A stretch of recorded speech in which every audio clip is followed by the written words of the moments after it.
I don't know if he is. You're right. He has my will and trust textbook. I'll have to text him. If he calls. What's that? What's in the end? Water? Water with electrolyte powder. All right, this is called to order. This is opening principles. I'm Nick Rupert. All right, Is the Zoom working? I'm in Zoom. Okay. we're good? Okay. So here's just an illustration on why you should do opening principles. So you might see grandmasters doing crazy stuff, sacking pieces, moving pawns that don't make any sense. That's because they learn the principles and learn when to break them. Here's an illustration. You've got Pablo Picasso, famous for his cubism, but he can totally paint a realistic portrait when he wants to. All right, so about memorizing an opening, you should not do it. It will not make your chess any better. What will make your chess better is tactical puzzles, opening principles, and end games. All right, so just briefly over tactics and strategy, chess is mostly a tactical game. What I mean by tactics is you see that if you make a move, your opponent is forced to respond in a particular way. And then at the end of the forced set of moves, you have won material or gained some other concrete advantage. When there are no tactics, you still have to play good moves, and that means playing strategically. So what you're going to do is you're going to put a rook on an open file because that's better. Not because it wins you material, it just improves your position strategically, and when you play enough strategic moves in a row, tactics will appear. But when there's no tactics on the board, we revert to opening principles. Here are the strategic motifs in the opening. It's kind of cool to know them because they are also the strategic motifs in the middle game. Middle game is really just a complicated strategic version of the opening. So number one most important thing is material. Then you've got king safety. If you get checkmated, you cannot possibly win. Piece activity and pawn structure space, and then trying to do two things at once. So this is the first rule in opening principles is do not sacrifice. And that goes the other way too. So if your opponent wants to give you a pawn for free, you take that pawn for free. This overrides pretty much everything. Don't play gambits. If you want to do it, that's fine. Just know that you're not playing principled chess in the opening, okay? And it is worth noting the Queen's Gambit does not count as a gambit, even though it has it in the name. Nobody takes that pawn. If you want to play the Queen's Gambit, you go right ahead. That is principled chess. Okay, this is also true. You do not make even material trades for no reason. So if your pawn is attacking their pawn, but both pawns are defended, don't just swap pawns for no reason, because there's always someone that's benefited in a trade. If your opponent is offering you a trade, it means that he thinks that it benefits him. So if you think it's dead even after the trade, it probably actually just benefits him. Okay, if you can articulate some reason why it's better for you to make the trade, go nuts. But don't just swap pieces willy-nilly because you'll just trade down to a draw or a loss. Question? Yes. Does the Scandinavian count as trading pieces? No. Or wait, the Scandinavian is fine. Okay. Here are the relative values of the pieces. You see that a bishop is worth slightly more than a knight. It's just ever so slightly more. Don't just go trading your knights for bishops, okay? It's just a prelude to one day when you learn middle game strategy, you will learn that a bishop is worth slightly more than a knight. But this is a useful chart still, so you'll see that a rook is worth 5 and a queen is worth 9. So if you can line your rooks up with their queen and take their queen, they take back, and then you take and they take back. So you've traded both of your rooks for a queen that is strategically better, okay? That's winning. It also goes for 2 minor pieces. By minor piece, I mean bishops and knights. Any 2 of those is worth more than a rook. So don't win a rook by losing 2 minor pieces. However, if you could get like 3 pawns and a knight in exchange for your rook, that's winning, right? That's a total of 6. The math works pretty good. Second strategic motif is king safety. You should castle as early as possible, preferably on the king side. So the king side is the short direction. I'm going to show you what that looks like. That is a king side castle. It is slightly safer than a queenside castle, which would be if you got rid of this queen, bishop and knight and castled on that side. However, a queenside castle is still good. It's still principled. It's just not something you probably want to do every single time. If you do play a queenside castle, it's a very good idea to move your king over one space. You see how this pawn is very weak. He's not defended by any other pawns. He's not defended by the king. If you move him over, you'll be safer even after you queenside castle. So that goes in particular because when you queenside castle, usually the other side, the opponent will kingside castle. That's called opposite side castling. And now we'll have an idea where this guy who's queenside castle is going to push his kingside pawns and try to screw up this pawn structure here. Meanwhile, white is going to run his pawns down and try to screw up your pawn structure here. And it's going to be a race to see who can screw up the other one's pawn structure first. So king safety, very important with a queenside castle. Okay. Point about king safety is don't move your pawns in front of your castled king with a few exceptions. So we saw in the previous one that we can start rushing our pawns down to attack because these pawns are not in front of our castled king, right? They're in front of his castled king. Totally fine. Don't go moving these willy-nilly. There's an exception though. So if you want to move your G pawn, and that's the pawn where you can stick your bishop in front of your king, and then you actually stick your bishop in front of your king, that's totally fine. Here we have an example of that. White has moved his G pawn. This is the G file. He's moved his pawn up one, and he's parked his bishop right here. Extremely safe, perfectly great. The other guy has done nothing, perfectly great. What you want to avoid is just moving your H pawn for no reason, moving your F pawn for no reason. If you have a reason to do it, it's fine. Don't just do it as a matter of habit. Might go really bad for you. Black moving its G pawn one square is really bad right now. Yeah, because there's no bishop that can take that G7 square. If he moves it, it's just a dead square. Very important for king safety is keeping an eye on the F7 square. That's this pawn right here. The F2 square for white. So you'll notice when you first set up a chess set that every pawn is defended. These two pawns and these two pawns are defended 4 times, but all the other pawns are only defended once. And the F pawn is only defended by the king. It's extremely weak. White is even threatening checkmate right now. This is called the Scholar's Mate opening. And black is perfectly fine here. He just has to keep an eye on the F7 square and not get checkmate. And then he's actually in a slightly better position. The third strategic motif is piece activity. It might actually be the most important one because it's the one that people forget about. They start moving pawn move after pawn move after pawn move. What you need to do is move a different minor piece every time. That's your bishops and your knights. Every single move until you've developed all of your fucking minor pieces. If you haven't done that, you should do that, okay? There is more strategy to it than that. You want to put them on active squares. So don't put your knights on the rim. Don't block in your bishops. Makes sense.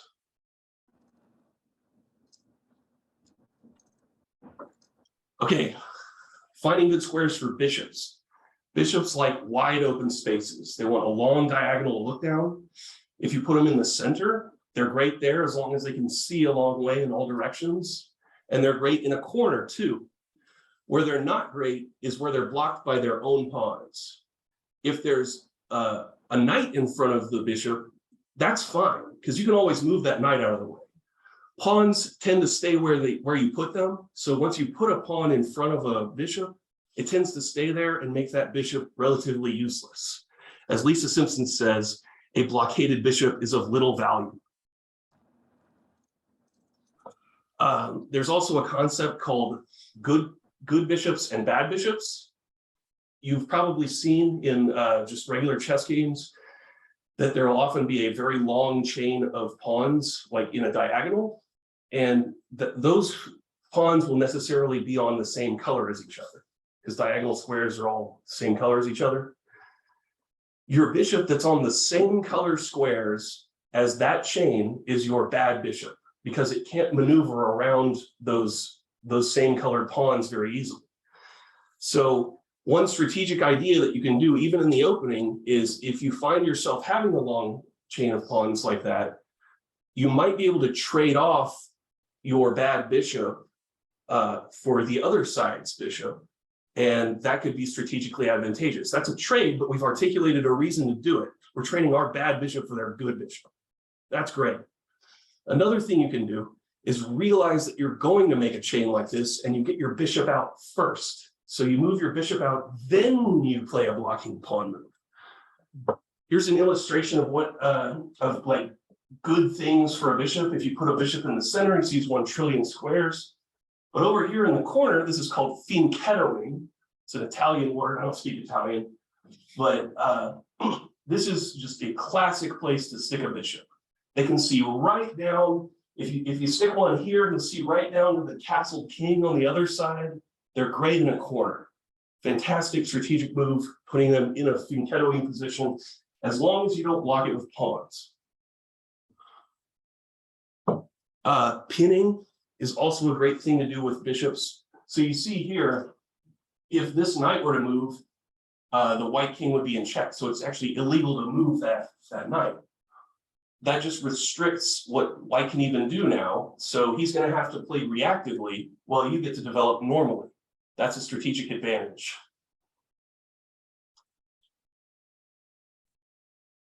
This is an example of a blockaded bishop. He's fianchettoed, that's great. How does this pawn ever move?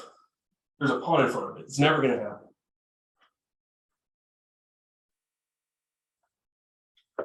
Shows good and bad bishops. This is a position I actually had in a tournament. So to get here is crazy theory. Don't worry about that. But we're going to play principled from here on in. And you can see that this bishop is on the opposite color of these 2 pawns, right? And if this knight gets out of the way, he's going to push and get a long pawn chain. So this is his good bishop. This is my bad bishop. These are on white. This is on white. So if I can move him here, I can trade off this bishop, and I lose my bad bishop. He loses his good bishop. It's a good trade.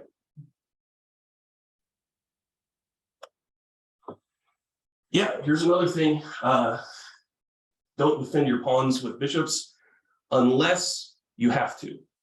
The first rule is still don't lose material for free. That is the overriding principle that always applies. But there's 1 billion ways to defend this pawn. Let's not pick the one that locks in our other bishop, so this bishop doesn't get out this way. And I mean, this bishop, instead of working as a bishop, he's now really just like a pawn, right? All he's doing is defending another pawn. Pawns can do that, and they're worth 1. Now you've turned your piece worth 3 into one that's essentially worth 1. Not a good idea. Okay, knights. Knights want to be in the center. A knight on the rim is dim. If you are going to make multiple moves to get your knight into the center, of course, you might have to move your knight onto the rim, because that's how they maneuver. You maneuver them there, and they come back, and they go into the center. But the goal is to get a knight in a center square defended by pawns where he can't be kicked away by pawns. So think knight f3, knight c3, knight c6, knight f6. Those are the moves that will try to centralize your knights right from the opening. And we will see what those moves look like. So here, white has played knight f3, centralizing a knight. Maybe in a million years you can get to here or something. That'd be great. This knight is fantastic. He's the greatest knight of all time. He's defended by a pawn. In order to push this pawn forward, this knight has to move out of the way. So you got at least a move or 2 where he gets to sit here. So that's a really great spot for a knight.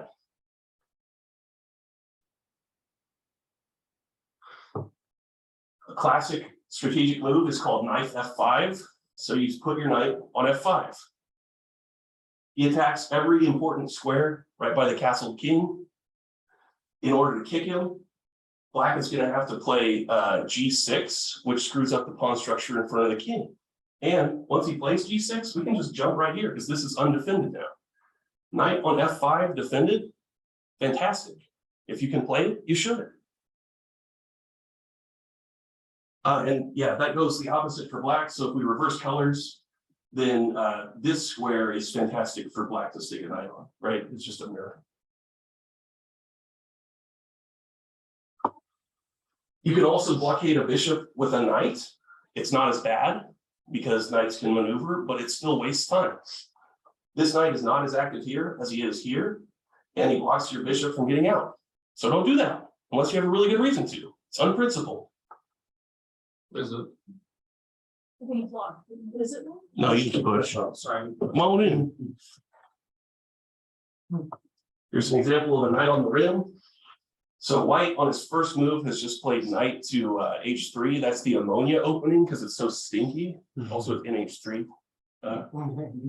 But that's one of the shittiest openings possible because you have developed nothing essentially. Like maybe one day you'll get to jump there, but we're not really trying to maneuver because you're going to move a different piece every move. So it's not like you're just going to go ooh, ooh.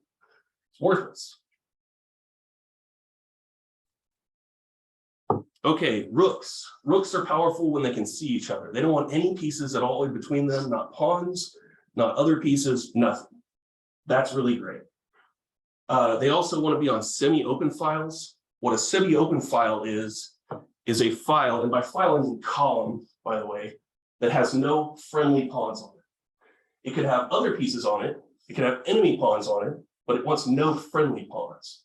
So in this position where, like, it's a mess, right? Who knows what's even going on? I don't see any tactics. Anyone see any tactics? Nick? No. You'll see nothing. Well, we can just make a quiet improving move by moving our rook over to B1, where he's on a semi-open file. He even attacks a pawn. What a great thing. And so that's like what we're looking at with opening principles is situations where there are no tactics. You just want to make quiet improvements and eventually they'll add up to something. You can also put a rook just opposite a queen or opposite a king.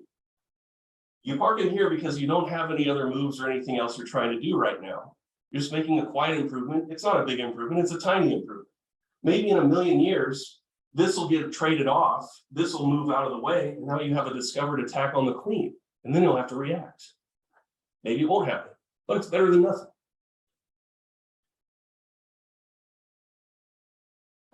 This is garbage, and every newbie wants to play it. It takes 1 billion moves to get your rook out, and he's just going to get harassed by minor pieces. You're going to get this guy over to here. Now you can kick him with a pawn, or they can develop a bishop to attack him. And they'll trade their bishop for your rook, right? Because a bishop is worth 3 and a rook is worth 5. So bringing your rook out that way, too slow, too dangerous. Don't do it. The queen. A lot of newbies like to bring their queen out right away. We saw that with the Scholar's Mate opening. But it's actually bad. It looks like such a strong attack, but it's really easy to defend if you just keep an eye on the F7 square. And what it allows the other side to do is develop their pieces while kicking your queen. So if you bring your queen out, they're developing all their minor pieces, they're taking the center, and you're just moving your queen a million times, and all of your other pieces are on the same squares that they started on. Don't do it. Here's an example. Scholar's Mate. If black pushes this pawn, this is still defended. The queen has to react, and then black will get to develop his stuff and get all of his pieces out, and it'll be fine. Another example of blockading pawns, because you see how this pawn blockades the bishop. So if instead, what white should have done is play bishop to here, and then move the pawn, and then everything is very happy. Pawn structure. It's our fourth strategic motif. Pawns want to occupy and control the center. It's super important. It's almost as important as piece activity, but not quite. And And what you'll see is that newbies like to put their pawns in zigzags, and it's no good. What you want is 2 or 3 pawns side by side by side, or you want a long diagonal chain, or you want 1 pyramid. Those are the 3 good ones. The best is 3 side by side by side. 2 side by side by side is great. Long chain is great. Pyramid, not as good as the other 2. And this will lead us to like a pithy rule, which is take the center when it is given to you. So you're usually going to start with your first move in any chess game, either side, by playing a pawn into the center, because we control and occupy the center, and it lets you get your bishop out later. If the other side responds in a way that lets you play another pawn into the center, you should do it. There's a concept called the big center. That's 3 pawns next to each other. Usually you won't get to play it. But if your opponent plays passively, you might get to play your like D, E, and F pawns out 2 squares. So they're all right next to each other. That's called the big center. Incredibly powerful. Play it when they let you. That also goes for C, D, and E next to each other. It doesn't matter either way.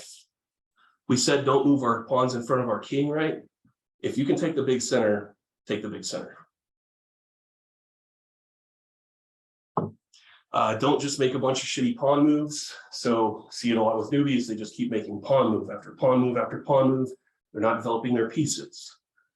If you can develop your pieces, that's what you should be doing after you've taken the center. Here is the center squares, or the squares where pawns can control and occupy the center.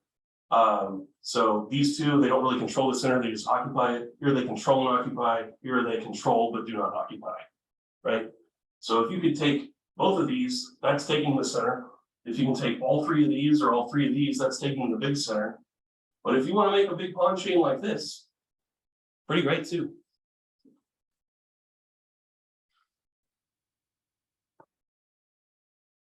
Those are the principal first moves for pawns, because those are the only ones that control and occupy the center.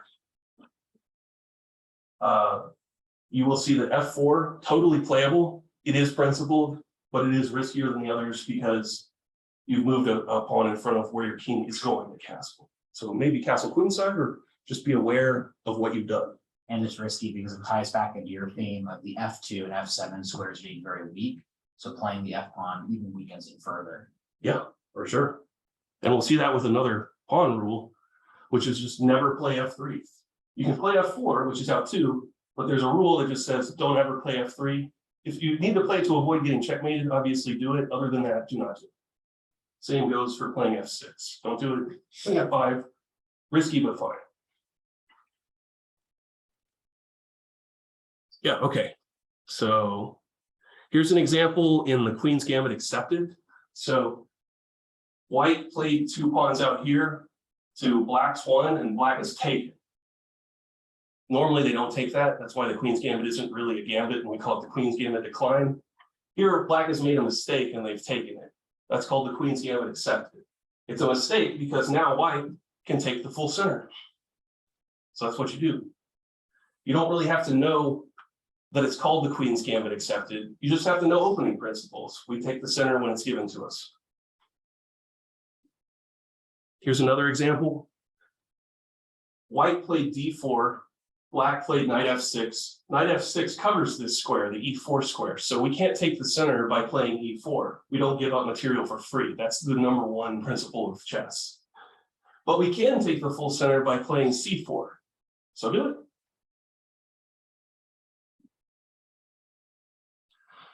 Just another example, we're in the Pierts right here. So we can play E4 and D4. That's the best center of all. We should play that. Here's an example of a long diagonal chain. You've seen them before. They're great.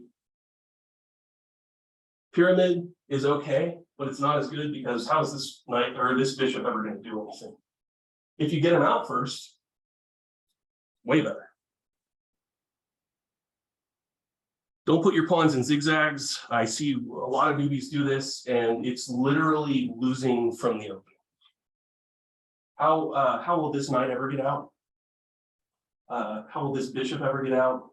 These guys can get out, but man, you've really handicapped yourself if If white can trade off the dark squared bishops, then it's literally just lost because black can do nothing.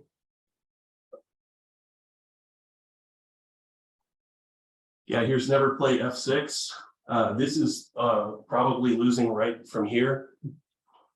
White can actually sacrifice here after takes. This queen comes to here with check with a double attack on this pawn, and then it opens up an attack on the rook, and it screws up everything. Playing f6 is a categorical blunder. Don't do it. Don't play f3 either. Okay, so here's an example where we're just going to walk through a game just for like 4 moves. So first move, the only thing you can really do is occupy and control the center. So that's what you do. It doesn't matter. You could have picked this, you could have picked this, or you could have picked this. But here, white chose e4. Bobby Fischer's favorite, best by test. It's great. Black thinks he's so cool, he's going to play the Peart's Modern because he's memorized some opening theory. And he's like, well, they don't know the Peart's Modern. It's a very uncommon opening. What are they going to even do? Well, they're going to play opening principles and they're going to find the best line automatically. So what do we do here? For the peanut gallery, what should white do? Just by playing opening principles that we've seen already. D4, D2. D4, you take the center when it's given to you. Okay. Black is going to move its knight out. Okay, what principle do we obey here? Do you want to do C4? You would like to, but we don't lose material for free. Oh, yeah, I'm sorry. Probably knight to C3. Knight C3 develops a knight And guards to a the pawn. great square and it defends the pawn. Thank you, Caden. Wonderful. Never sacrifice. That's right. So now black playing his awesome Peart's Modern, plays G6. Now what should white do? Probably develop the other knight. Or That's an option. Yeah. There might be a better move. Yeah, sure.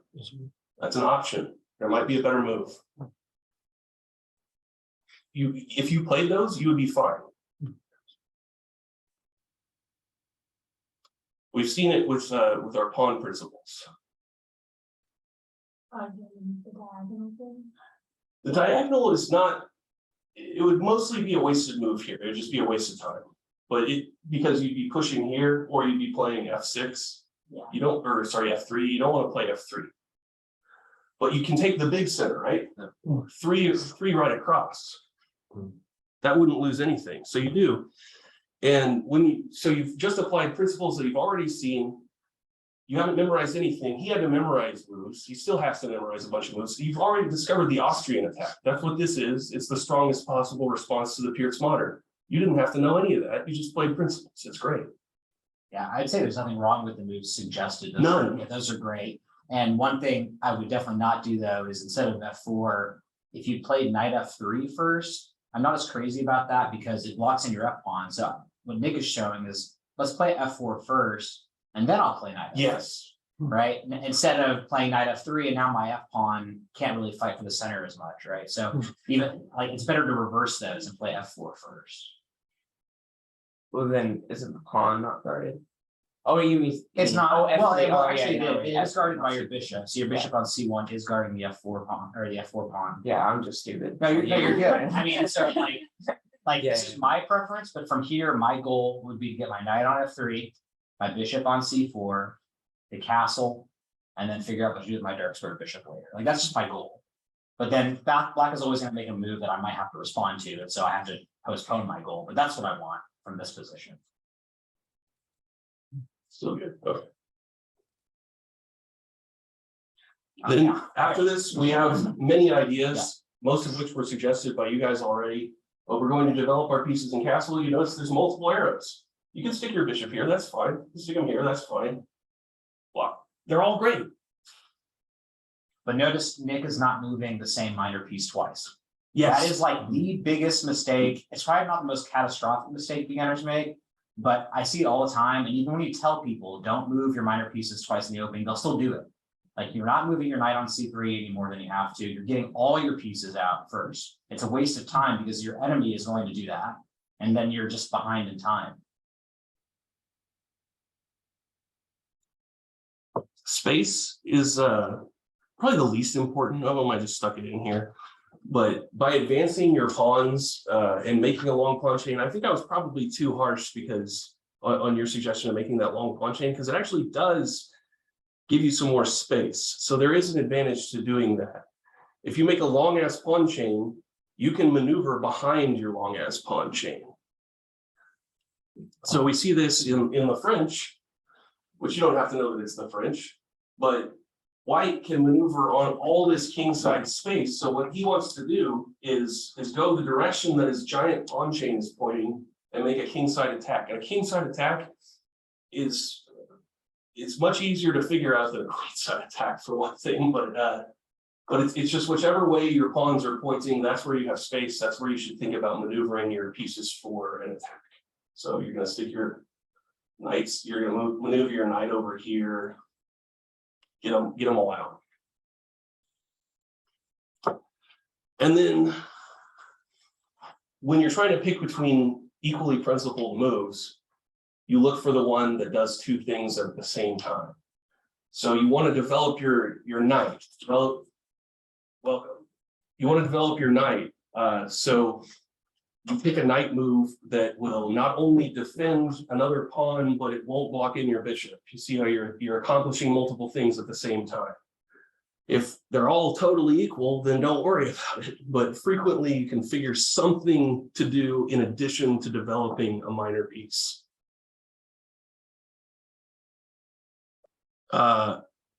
Yeah, I don't know if I said it, but you want to avoid defending pawns with your bishops because then, yeah, they're essentially a tall pawn.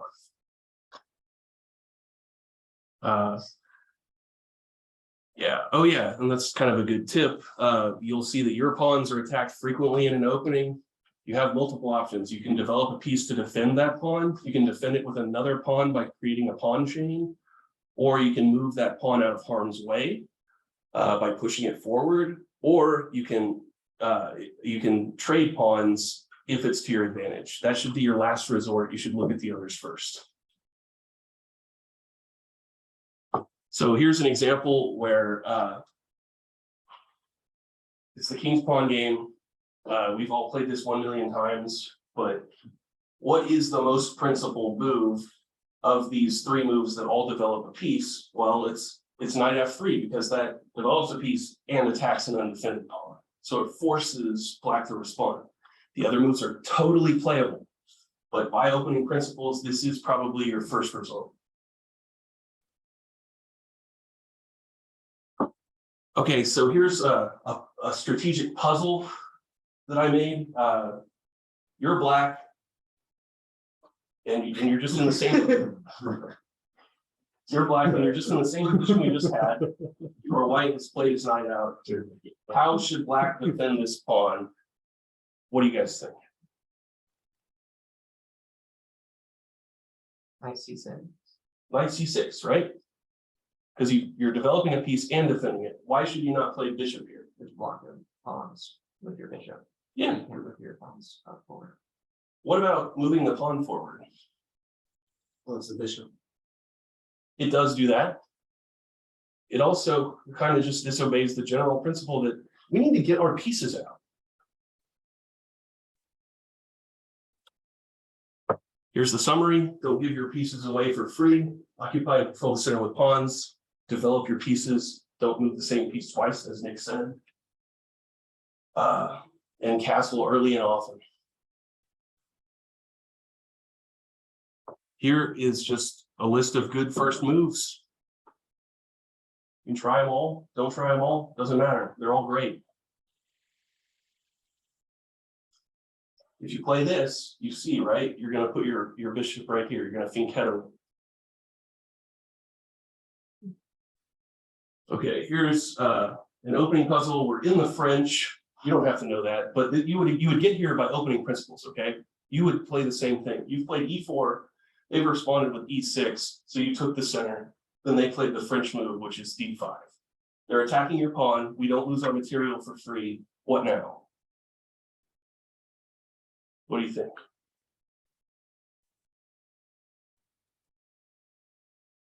Move the pawn. You could push him forward? No, the c3. Or This right? pawn? No, my bad. I'm sorry, no. Knight to C3. I was gonna say probably knight Knight to C4. C- Knight C3. Three. You like knight C3? C3. Why do you like that? Protects the pawn. Protects the pawn. Yeah. Protects upon hand. Protects the. What else pawn, is it develops the Keeps it- knight. oh, it It attacks the keeps- black. It still keeps. It does do control that, there. yeah. That's true. Still keeps you control so much about. Yeah. It's a great move. What about playing this bishop here? What about that? Is that any good? He doesn't move past Blocks the that. Or actually. We're not too worried about blocking the queen. Well, it doesn't give you any sort of advantage in that moment because it's still, you can still capture anything on that Well, that pawn is left line. undefended. So if you move up three This one. points or three spaces, and it doesn't matter, like in that. Yeah. sense, You're defending a pawn with a bishop. yeah, and It's a waste of a bishop. You can only see that square. How about if we play F3 to defend? I don't know, I Yeah. can't tell you why it's a bad move, but I just know it's. We learned a very applicable It's a principle that says why that's so bad. You don't want to do the F3. You don't play F3. That's the principle. I just don't know why. Yeah. You know, it's just a tried and true rule that you do not play F3. Well, like, it probably doesn't matter in this position, but if you just think about it But right in now. principle. Yeah, no, yeah, so I was just saying, like, right now, if you play F3, you are exposed to a check by Queen H4. Now, it's probably not a big deal, but like, just moving that pawn that defends that diagonal against your king is just always so freaking risky. I don't think Queen H4 here is actually a problem, that check, but why expose yourself to a check and not develop a piece and put a pawn where the most natural square for your knight is F3? So it's like doing a lot of bad things. It's making your king weak, it's exposing you to check, your knight can no longer go to F3, and you didn't develop a piece. So like, why do that? Why do that when you can play knight C3 or knight D2, but that's different. I won't get into that. Why, okay, we know that knight E2 is playable if you memorize theory. But why would you not want to play this in opening by opening first? I have no idea what to do after this. You block your. Blocks the You bishop. block the bishop, You probably seeing Keto. you can still fianchetto. You can. But if you naturally then place this pawn here, this fianchetto becomes worthless. Sure. Okay, so what about exchanging pawns? You're giving away your pawn. No, you're trading. Or you're trading, but what do you do after? You're trading for no reason, right? Yeah. Screw it. And then last but not least, what about pushing this pawn? How do you feel about that? Well, And you're, I mean, you don't lose pieces for free or pawns for free. You're not developing any.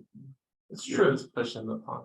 It's true. I think that this is better than pushing, and that is, the engine will tell you the same thing, and all grandmaster games will tell you the same thing.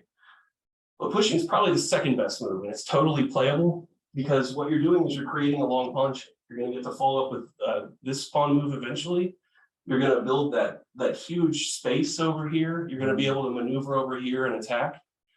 I agree with you guys. The knight move is better, but if you're responding to something that they're doing, building your long pawn chain, it can make sense. And you should notice that last thing, many of these moves are still playable. They're just not as good as the other ones. So it's not like you die if you stop playing principles for one move. Don't feel like that. Okay, so everyone feel like they learned something about principles. Good. no one else is there. Okay. What are you, like, how far back? Maybe the final slide you showed, I was just like curious Okay. why they moved only one space up, are they trying to make the launch? Why they started with this pawn? Yeah, you're gonna play it. Yeah, You think you're gonna I put was just better curious about that, like, I didn't understand why they. They're not playing principles. They're playing a memorized opening that you don't have to know anything about. It's called the French defense. That is what I play because I'm an idiot. The way that will help me about it is the principles can be broken if you have good reasons. But if you're just starting out, the best thing to do is like mentally like ingrain the principles so that later you'll know when to break them. When is it okay for me to actually give up a pawn for free? Or to move my knight in a way that blocks my bishop, or to move a pawn just one space instead of two. There's a lot of actually really good reason why you play this, but until like you have everything Nick just said down like square, it's not even worth like dealing with gambits or all this other stuff. If you're moving your bishop 3 times in a row in the opening, it's like we don't need to worry about You've why won someone's moving twice. the pawn. You know what I mean? Like Yeah. I think that's maybe the best way to like think about it now. Like exercise these principles until it's like in your memory, and then you can start figuring it out. Okay, but now I'm just curious, like what is the What? thinking behind the Yeah. French defense, what's it called? Okay, so you do this because if you take, it's almost a theoretical draw. So it draws like 75% of the time, so it's not very risky for black to allow this trade. But black can then play this C pawn out, attacking this pawn, and he can actually get his queen out and his bishop out and get so much pressure on this pawn that he can probably win it. In exchange for that, white is going to get a bigger kingside attack. Black believes that he can defend that attack and hold on to the pawn advantage, long enough for it to matter. And the general idea of e6 is black wants to play d5, but doesn't want to do so in a way that requires him to take back with the queen. Which is the Scandinavian. Right, yeah, so the idea of e6 is I'm getting myself ready to do a principled move, which is play d5. But I don't want to do it right away because then my queen comes out and it can get harassed pretty easily. It's not bad, but it's more like a preference. Yeah. But the whole, almost whenever you see white playing a pawn 1 square, it's because they're getting ready to play another pawn 2 squares. They're like prepping to get the pawn, to get another pawn to move 2 squares. Which is exactly what black did. Black played e6 and then immediately played d5. If they played e6 and then like played a knight move, it's like, what the hell, why'd you play e6? Yeah, that's why the Right? Pierce is garbage, so like that. Yeah, it's like, why play e6 if you're not gonna play d5? You just would never do that. Pierce. I think the Pierce is funny. It's because my little brother plays it. So here, actually here, black is playing d6 so that he can play this knight out without the pawn coming forward, kicking him. Then white moves another pawn, making a big ass chain. And then unlike in the French, there won't be that counterplay. So if black had just played this without preparing, then it's called the Alyokin defense and it's garbage. But I think it's still kind of stupid because it's not like this knight can do anything. Like, I don't know. It's pretty passive. What makes that move different from like a Catalan or a King's Indian defense where you also play passive like that, where you see grandmasters play it all the time? The Catalan is extremely principled. It's like the most principled opening I can think of. So Okay. I'll pull it up in chess.com. Because like, yeah, that's actually kind of cool is when you see grandmasters playing openings, a lot of them, they really are just trying to play principles. Maybe their opponent prevents them from doing something, but they would always like to play them. Chess is too popular, guys. Yeah, yeah, it is. But the Catalan, you play c4, you play d4, you take the full center, you play g3. Oh, and then you put do it. your Okay. bishop over there. Catalan. The move order could be different, but you're gonna get that structure where you've taken the full center, you've fianchettoed your bishop in front of your castle king, and you're in a good position strategically. What about King's Indian defense? Same idea? It's this very similar. Yeah, Hey, so I have a question about double file pawns. yeah. Is that a bad idea or just push it forward? I don't understand. the Double question. pawns? Like, yeah, stacked pawns like this. So Mhm. for instance, there's a black pawn here and I'm here. Is it better to do that or is it better to do that? When there's nothing threatening the other? Because then it just seems to me like those 2 pawns are just kind of like literally not doing anything. You'll have to pull it up on a board, I think. Yeah, we're not gonna be able to do that. Probably like this. Okay.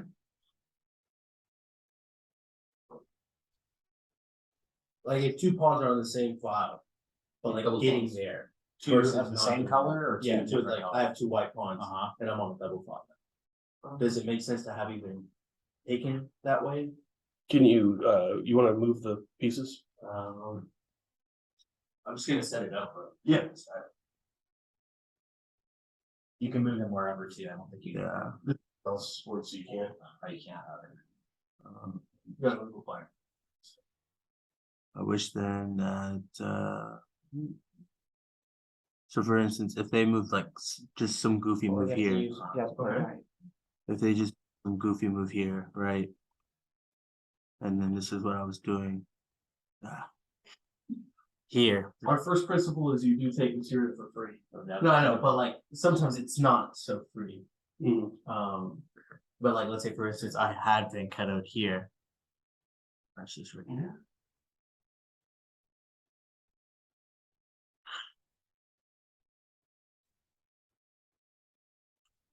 I'm just gonna move some goofy. It does what I want it to do. Right, so let's say now I'm here, but that was like the positioning that I had, and this was actually over here. What was it? Well, what's your question? Are you saying, is this bad? to have Yeah, two that's pawns? stacked pond when. I really wish I could show you again.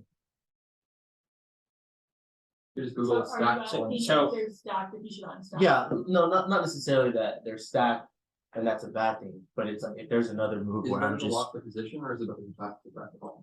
Honestly, it's probably not a satisfying answer, but it totally depends on the position, right? So sometimes these stacked pawns can be weak, sometimes they're actually very powerful because they're controlling more squares. It just totally depends on the position. In general, it's better than, like, you having two stacked pawns is better than your opponent having that pawn. You take their material for free in general. Also, the nice thing about pawns, right, is they can defend themselves. So like, let's say this pawn wasn't here. This is a way worse position because these pawns are floating, Right. right? But since I have this pawn, I can play f4 and now I have actually a pretty, I mean, ignore all the other crowds. Yeah. Generally, I have a pretty strong structure, even though I'm double, because I have a pretty big center and I'm supporting this pawn. But if this pawn's gone, these pawns suck. If this pawn's here, these pawns are really good. And I guess that's what I'm saying, if the position then is we have this pawn and it's gone. And You're gonna lose one of those that's pawns, the though. potential, that is it You're- easier just to push it up? Well, yeah, I mean, you're gonna probably lose one of these because you're gonna have to devote pieces to defend these. You can't devote Right. like pawns. So they're gonna play like here or here. See, but let's say, Start- for instance, they had been cut of that piece and then that.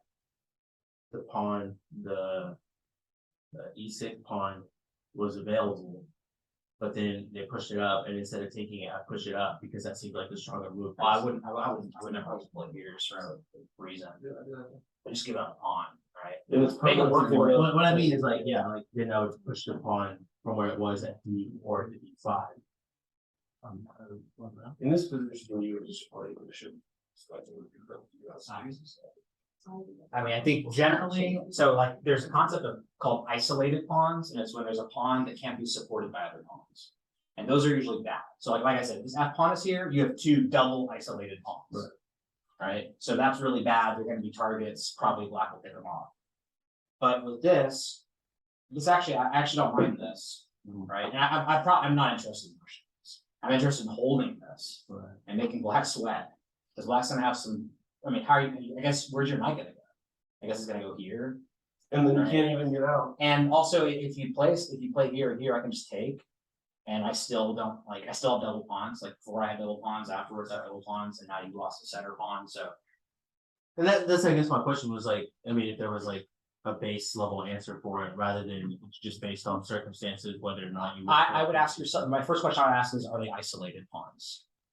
Yeah, because if you sell them, are you just gonna get? If they're isolated, I don't like them. If they're not isolated, that might be okay. Here, they're not isolated. Because I have that F. Right. Generally, but I mean, it's so hard to make a rule for double pawns. And in fact, one mistake a lot of beginners just don't like double pawns. They just go, Yeah. oh, I don't want to double my pawns. It's like, well, where are you doubling? Right? Because if you're doubling them towards the center and they're connected, that's pretty damn good. So let's say now we have stacked pawns on the sides. Well, again, I would ask, are they isolated stack pawns or are they not isolated stack pawns? Because if I have, if this pawn is now here, I don't like that. They're isolated. These two pawns are isolated. But if you know, this pawn is here, that's okay. Okay, so Because there, I have like a clump. okay, so when we're on the outsides and we have isolated pawns, but the threat is, you know how like usually when you get to an end game, everybody's just stopping each other from getting to the point like yesterday I played a game. I pawn here, pawn here, pawn here, pawn here, and the king was right here, right? So like obviously I'm not pushing them up. I mean, I'm not taking, I'm just pushing them up so that nothing can happen here. And You do a class on pawn structures. That might be the You can easiest. do a class. Intermediate pawn structure class. Because that's I one have of my an main, impulse. and that for the sides, on the sides, it made it seem more, to make more sense, because then I'm like, all right, what is the gamble here? I take, he takes, but then he's farther along. I need to see the position, yeah, I'm having trouble seeing it, but